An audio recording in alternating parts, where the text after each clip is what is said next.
Good afternoon my dear students. Last video में मराठी में मैंने आपको टेक्स्ट बुक में ये 13 लेसन ओळखूया सांगूया एक्सप्लेन किया था। आई होप आपने इसके नोट्स आपकी मराठी नोटबुक में कंप्लीट किए होंगे। आज हम 13 के बाद जो नेक्स्ट हमारी पोयम है वो पढ़ने वाले हैं। 13 लेसन के बाद ये जो 14 है मतलब कविता 14वीं खेळातील स्वयंपाक, ये एक पोयम है जो टेक्स्ट बुक पेज नंबर 14 मतलब 14 पर दी हुई है। तो आज हम ये फुल पोयम पढ़ने वाले हैं। अभी पोयम एक्सप्लेन करने से पहले टीचर आपको इस फुल पोयम को रीड कर कर बताएंगे, आपको ध्यान से सुनना है। कविता 14वीं खेळातील स्वयंपाक, ऐका व म्हणा। फर्स्ट लाइन है, पिठामध्ये पाणी घालतो, तिंबून तिंबून कणिक मळतो, भरभर भरभर पोळी लाटतो, पोळीचा फुगा तव्यावरती फुगतो, गरम गरम पोळी वाढतो। यहाँ पर हमारा फर्स्ट स्टांजा कंप्लीट हुआ। सेकेंड, विळीवरती वांगी चिरतो, गरम मसाला त्यात भरतो, कढईत तेल मोहरी फुटता, तिखट घालून रस्सा करतो। नेक्स्ट यहाँ पर ये पोयम का सेकंड स्टांजा कंप्लीट हुआ। थर्ड स्टांजा है, डाळ तांदूळ भांड्यात भरतो, पाण्याची वर धार धरतो, कुकरच्या तोंडात शिट्टी कोंबतो, स्वयंपाक झाला जाहीर करतो। नेक्स्ट ये थर्ड स्टांजा होने के बाद लास्ट ये फोर्थ स्टांजा है, स्वयंपाक माझा दबीत मावतो, तरीही आम्ही पोटभर जेवतो, पचनासाठी 2 फळे प्रत्येकाला देऊन ठेवतो। यहाँ पर हमारी फुल पोयम रीड कर कर हो गई। इस पोयम को जिन्होंने लिखा है उनका नाम है किशोर पाठक। यहाँ पर नाम लिखा है ना, तो ये इस पोयम के कवि मतलब पोएट है जिन्होंने इस पोयम को लिखा है। क्या नाम है उनका? किशोर पाठक। पोयम का नाम है खेळातील स्वयंपाक। खेल मतलब गेम में किया हुआ, स्वयंपाक मीन्स खाना या बनाया हुआ खाना, कुकिंग। मतलब इस पोयम में बच्चे खेल खेल रहे, उस खेल में वो खाना पका रहे हैं मतलब कुकिंग कर रहे। तो वो क्या क्या बना रहे हैं, खाने में कैसे बना रहे हैं, उसके बारे में जानकारी हम इस पोयम में लेने वाले हैं। यहाँ पर ब्लू कलर में लिखा है ऐका व म्हणा। ऐका मतलब सुनो, व म्हणा मतलब और कहो। फर्स्ट पोयम की लाइन है, पीठामध्ये पानी घालतो। पीठ मतलब आटा। जब हम गेहूं या ज्वार ये पीस कर लाते हैं तो उसकी जो पाउडर होती है ना, उसी को मराठी में क्या कहते हैं? पीठ, जिसे हिंदी में आटा कहते हैं। तो उस पीठ में मतलब पीठामध्ये आटे में पानी घालतो। पानी मीन्स वाटर, घालतो मीन्स डालते हैं। फिर जब हम आटे में पानी डालते हैं उसके बाद तिंबून तिंबून कणिक मळतो। मतलब ये बच्चे बोल रहे हैं कि आटे में पानी डालने के बाद तिंबून तिंबून मीन्स उस आटे में पानी डालकर उसे गीला करके उसे रोल रोल गोल गोल घुमाकर कणिक मीन्स उस आटे का गोला बनाया जाता है जो गीला होता है। मळतो मतलब बनाते हैं, मतलब आटे में पानी डालकर उसे गोल गोल घुमाकर उससे क्या बनाते हैं? कणिक मीन्स आटे का गोला बनाया जाता है। उसके बाद उस आटे के गोले से भरभर भरभर पोळी लाटतो। मतलब ये लड़का बोल रहा है कि जो आटे का गोला बना है उस आटे के गोले से भरभर मतलब जल्दी जल्दी, पोली मतलब चपाटी रोटी, लाटतो मतलब बेलते हैं या बनाते हैं। देखो अगर आप इस पिक्चर में देख रहे होंगे तो ये लड़का चकला बेलन के ऊपर रोटी क्या कर रहा है? लाटतो मतलब बेल रहा है, बना रहा है। नेक्स्ट लाइन है, पोळीचा फुगा तव्यावरती फुगतो। अभी रोटी तो बना दी, फिर इस रोटी को किसके ऊपर डालते हैं हम सेकने के लिए? तवा। तवा मीन्स पैन, मतलब रोटी जब पैन पर डालते हैं, तवे के ऊपर डालते हैं, तो पोळीचा फुगा मतलब जो रोटी है वो फूलती है। फुगा मतलब जो वो फूलती है ना, देखो यहाँ पर भी दिख रहा होगा। तो पोळीचा फुगा मतलब रोटी फूलती है, तव्यावरती फुगतो मतलब तवे के ऊपर रोटी डालने के बाद वो क्या आ जाती है? फूल जाती है। और इस तरह से हमारी रोटी तैयार होती है और गरम गरम पोळी वाढतो मतलब रोटी तवे के ऊपर डालने के बाद उस तवे पर वो फूल जाती है, सेकी जाती है और उसके बाद गरम गरम मतलब जो गरम गरम रोटी बन गई है वो पोळी मतलब रोटी वाढतो मतलब जो पोळी है रोटी वो गरम गरम परोसी जाती है या खाने के लिए दी जाती है। तो इस तरह इन बच्चों ने जो फर्स्ट 5 लाइन है मतलब जो फर्स्ट स्टांजा है उसमें क्या बनाई? रोटी मतलब पोळी बनाई। जो किस तरह से बनाई? पहले आटा लिया, फिर उसमें पानी डाला, फिर उससे कणिक मतलब आटे का गोला बनाया। उस आटे के गोले से छोटे छोटे गोले बनाकर उससे पोळी मतलब रोटी बनाई। उस आटे के गोले से बाद में पोळी मतलब रोटी बेली। उसके बाद उस रोटी को तव्यावरती मतलब तवे के ऊपर सेका। तो इस तरह से हमारी रोटी बन गई और फिर बाद में उस गरम गरम रोटी को वाढतो मतलब परोसा। सेकंड स्टांजा की फर्स्ट लाइन है विड़ी वरती वांगी चिरतो। विड़ी, अगर आप पिक्चर में देख रहे होंगे तो पिक्चर में आपको ये जो चीज दिख रही है ना, इसी को मराठी में कहते हैं विड़ी। इसे इंग्लिश में वेजिटेबल चॉपर कहते हैं मतलब जिसके ऊपर सब्जियां काटी जाती है। तो इस विड़ी के ऊपर वांगी मतलब ब्रिंजल या बैंगन, ये जो बैंगन दिख रहे हैं ना वो चिरतो मतलब कट करते हैं मतलब इस वेजिटेबल चॉपर के ऊपर बैंगन कट करते हैं।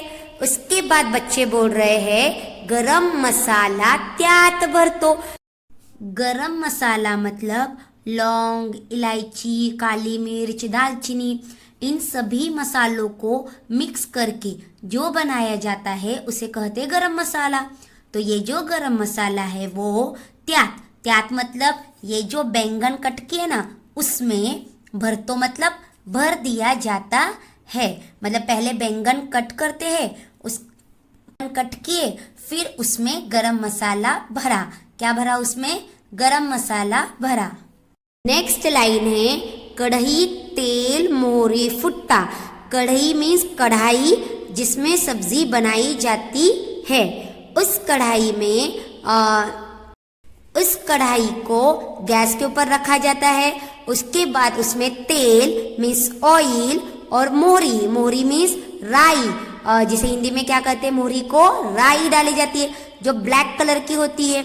वो डालने के बाद गरम तेल में राई डालने के बाद वो फुटता मतलब थोड़ी देर के बाद उसमें से तड़ ऐसी आवाज आती है।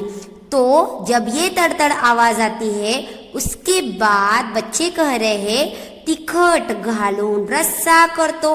तिखट मीन्स मिर्च, तिखट मतलब मिर्च घालून मतलब डालकर उसमें, रस्सा मतलब ग्रेवी, करतो मतलब की जाती है। मतलब इस स्टांजा में बच्चों ने क्या बनाई है? बैंगन की सब्जी, वांगी मतलब बैंगन की सब्जी बनाई है। तो बच्चों ने कैसे बैंगन की सब्जी बनाई है? पहले उन्होंने इस वेजिटेबल चॉपर के ऊपर बैंगन को कट किया, उसके बाद कटे हुए बैंगन में गरम मसाला भरा, उसके बाद उन्होंने गैस के ऊपर कढ़ाई रखी, उस कढ़ाई में तेल मोहरी मतलब राई डाली और उसके बाद तिखट मीन्स मिर्च डालकर उसका रस्सा मतलब ग्रेवी बनाई, कर तो मतलब की उन्होंने। तो इस तरह से बच्चों ने बैंगन की सब्जी खेल में बनाई है।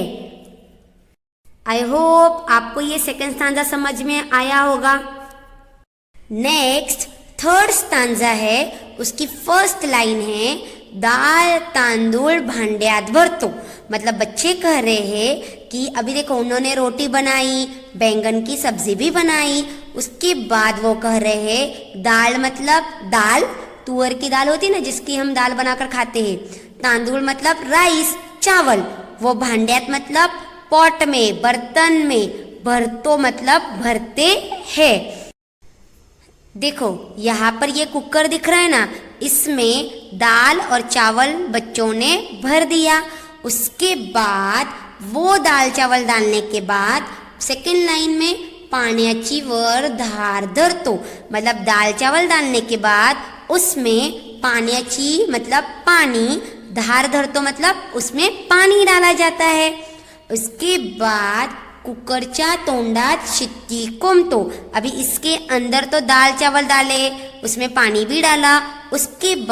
उसके बाद ये जो कुकर का ढक्कन है, मतलब कुकरच्या तोंडात मतलब कुकर के ढक्कन में शिट्टी कोंबतो। शिट्टी मतलब सीटी, कुकर को सीटी होती है ना, उसे मराठी में कहते हैं शिट्टी। कोंबतो मीन्स लगाते हैं, मतलब इस कुकर के ढक्कन को सीटी लगाई जाती है। उसके बाद स्वयंपाक झाला जाहिर करतो, मतलब ये कुकर में दाल चावल डालने के बाद, उसमें पानी डालने के बाद उसके ऊपर ढक्कन लगाया जाता है, उस ढक्कन के ऊपर सीटी लगाई जाती है और ये कुकर गैस पर चढ़ाया जाता है।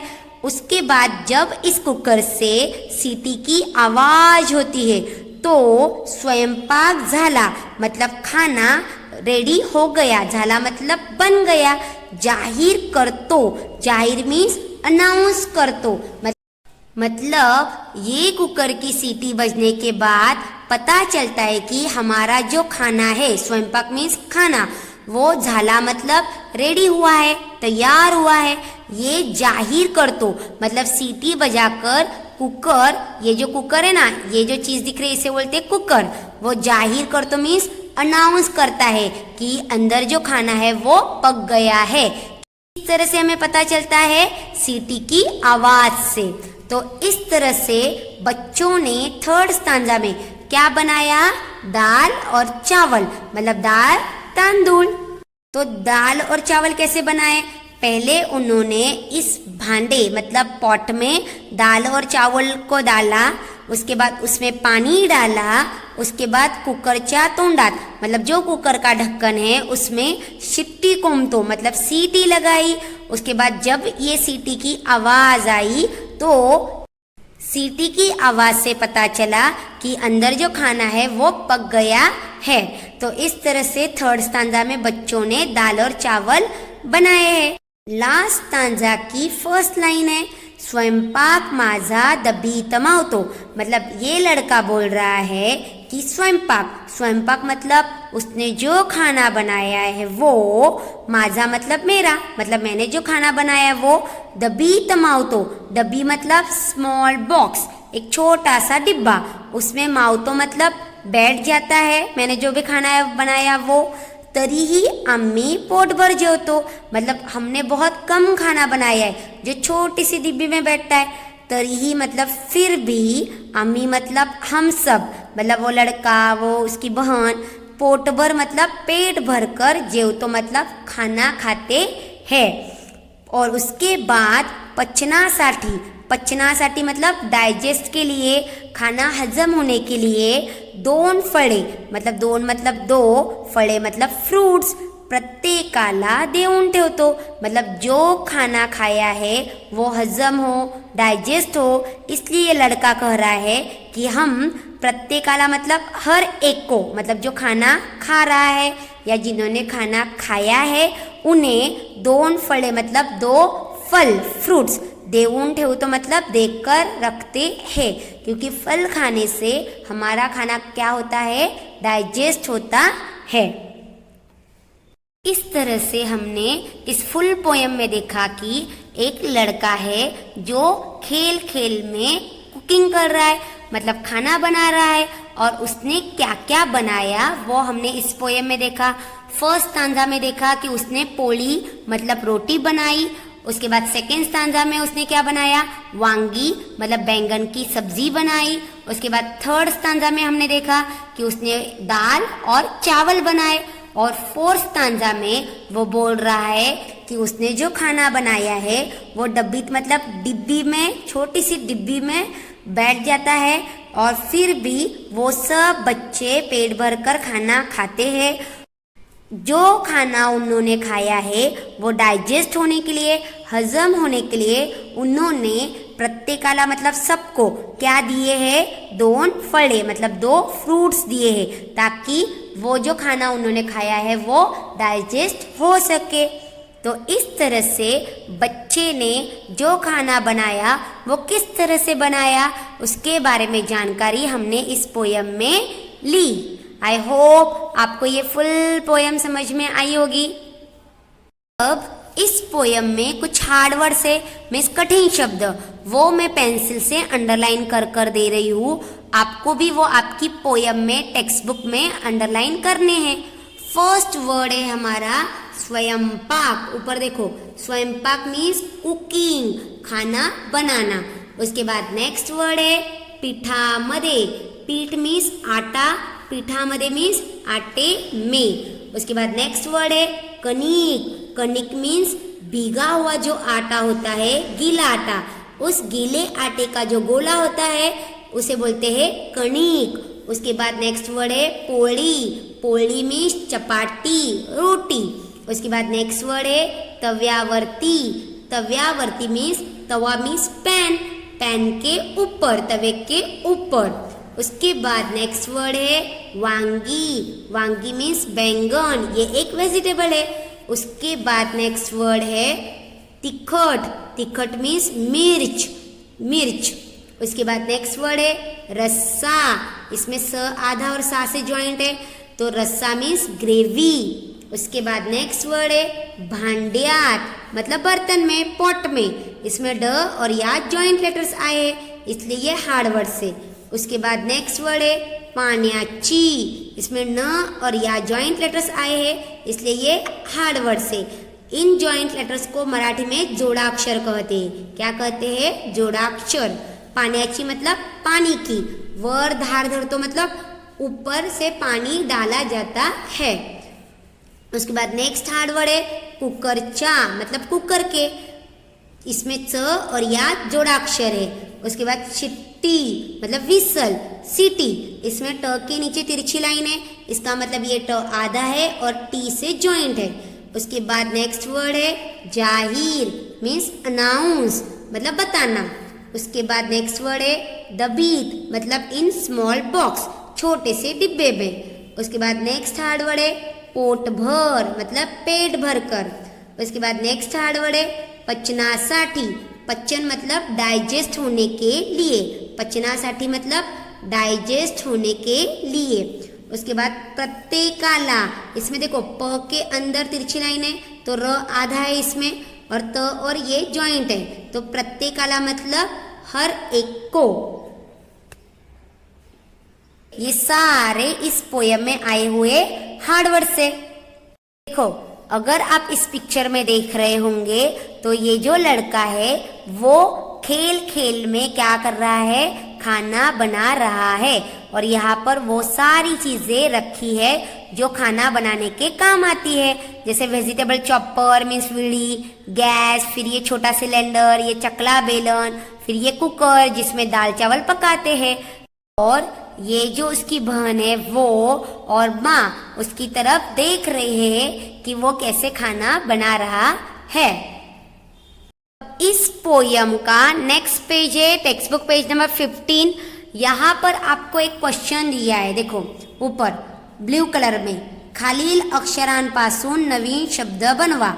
मतलब नीचे दिए हुए लेटर से न्यू वर्ड्स बनाना है। जैसे उन्होंने एक उदाहरण दिया है, मीन्स एग्जाम्पल दिया है। यहाँ पर कुछ लेटर्स लिखे हैं, चा, रा, स, द, र, घ, तो इनसे उन्होंने शब्द बना कर दिए हैं। तो इसी तरह इन लेटर से भी आपको शब्द मीन्स वर्ड्स बनाने हैं। इन सारे लेटर्स को जोड़कर यहाँ पर कुछ शब्द बनाए। देखो, चा और रा जोड़ा तो चारा, चारा मतलब सूखी घास जो जानवरों को खिलाई जाती है। चा और र जोड़कर 4 मीन्स 4 नंबर। र और स जोड़कर रस मतलब जूस, जैसे गन्ने का रस आप पीते हो मतलब उसाचा रस। रा और स जोड़कर रास, रास मतलब ढेर। उसके बाद द स और रा जोड़कर बना दसरा मतलब दशहरा, ये एक फेस्टिवल का नाम है। उसके बाद घ और र जोड़कर घर मीन्स हाउस। उसके बाद द और र जोड़कर दर, दर मतलब कीमत या रेट।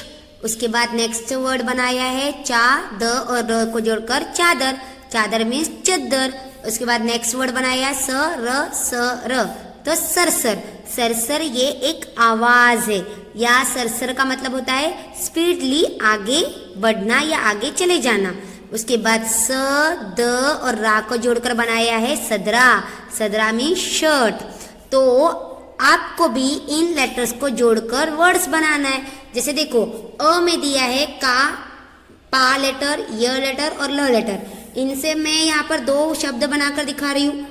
का और ल जोड़ो तो क्या बनेगा काल, काल मीन्स कल। उसके बाद पा और य जोड़ो तो क्या बनेगा पाई, पाई मीन्स लेग, पैर। इससे और भी वर्ड्स बनेंगे तो वो आपको बनाने हैं और मराठी शब्द बनाने। उसके बाद देखो आ क्वेश्चन है प ना सा ट और क, इससे शब्द बनाने। पहला वर्ड बनेगा ना ट और क को जोड़ो, क्या बनेगा शब्द नाटक, नाटक मीन्स ड्रामा। उसके बाद ना और क जोड़ो क्या बनेगा नाक मीन्स नोज। तो इसी तरह इससे भी और कौन से शब्द बनेंगे वो आपको बनाने। उसके बाद छोटी ई में लेटर्स दिए हैं क मा स वी और र, इससे शब्द बनेंगे क और र जोड़ा तो बनेगा कर, कर मतलब डू करो। बाद वी और र जोड़ेंगे तो बना वीर, वीर मीन्स बहादुर और वीर एक लड़के का नाम भी होता है। इसी तरह आपको भी वर्ड्स बनाने हैं और बड़ी ई में लेटर्स दिए हैं मो री ह र णी पा, तो इनसे वर्ड्स बनेंगे मो ह और री। इन तीनों लेटर्स को जोड़कर शब्द बनेगा हमारा मोहरी, मोरी मीन्स राई। उसके बाद और कौन सा शब्द बनेगा देखो पा और नी जोड़ो तो क्या बनेगा पानी, पानी मीन्स वाटर। उसके बाद मो और र जोड़ो तो क्या बनेगा मोर, मोर मीन्स पिकॉक। तो इस तरह से इन लेटर से और कौन से शब्द बनेंगे वो आपको बनाने हैं। इस क्वेश्चन के नीचे यहाँ पर एक पिक्चर दी है, आपको इस पिक्चर को देखना है और इस पिक्चर में क्या क्या दिया है वो बताना है। जैसे देखो चित्र पहा मतलब पिक्चर को देखो, वर्णन करा मतलब डिस्क्राइब करो कि इस पिक्चर में क्या दिख रहा है, पिक्चर में क्या क्या दिखाई दे रहा है। यहाँ पर डोंगर मीन्स पहाड़ दिख रहे हैं, नदी, नदी मतलब रिवर दिख रही है। उसके बाद एक घर दिसता है मतलब एक घर दिखाई दे रहा है। उसके बाद यहाँ पर हरे भरे पेड़ दिखाई दे रहे हैं मतलब हिरवेगार झाड़े दिसत आहेत और ऊपर आसमान दिखाई दे रहा है तो आकाश दिसत है। आई होप आपको ये फुल पोयम और इस पोयम का ये जो पेज है वो समझ में आया होगा। आपको भी ये फुल पोयम अपनी नोटबुक में गुड हैंडराइटिंग में रीड करते हुए लिखनी है। घर पर रहिए, सुरक्षित रहिए।